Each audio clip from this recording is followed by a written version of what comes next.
Welcome to RestoCycle. Remember that Geraldo Rivera show years ago with Al Capone's vault, and we all were in breathless anticipation about what could possibly be in it. Well, we bought a bike very recently from our friend Steve Hoy, and on it came these nice, pretty spiffy looking saddlebags, and the saddlebags are keyed differently than the ignition on the bike.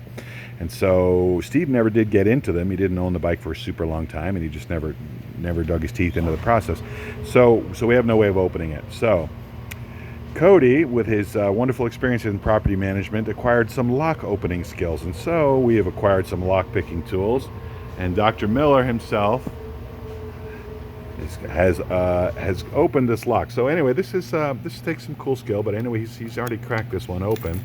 And so this is the moment when we learn what is in Al Capone's saddlebag. Here we go, Steve Hoy. I had my theory. Oh, you were right. I was right. So my theory is that this was a brand new saddlebag, somehow was replaced on this bike, and it never had been opened before this moment. Because if you look on the inside, let's tip that this way, Cody.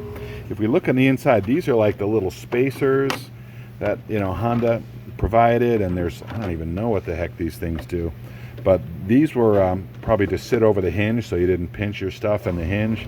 Not sure. I've never seen them before. I've only been into CBXs for 12 years. So that's my theory, is that these are basically brand new bags. This little device here, I think, goes with a lock, and it's the idea that Honda gave you a tool. They did this on the Sabres too. Yeah, so anyway, there you have it, Steve. We were hoping for bricks of hundreds or kilos of blow or something valuable, but we got a coil lock is what we got. So that's the answer. We may go into how to actually do these locks one day if there's any interest, but that's the answer for today. We're going to actually extract those lock cylinders there. These ones you actually just have to go from the backside. Oh yeah. You'll see there's a little Jesus clip. Yeah. Pull that clip off and the whole cylinder just pops out. Okay, cool. So we're going to rekey these to match that the ignition key that we have for the bike, and these are relatively easy as these go. And yeah, if there's interest, we'll go into how to do that. But that's it. Well job, Cody. Good job. All right. That's all we got for you today.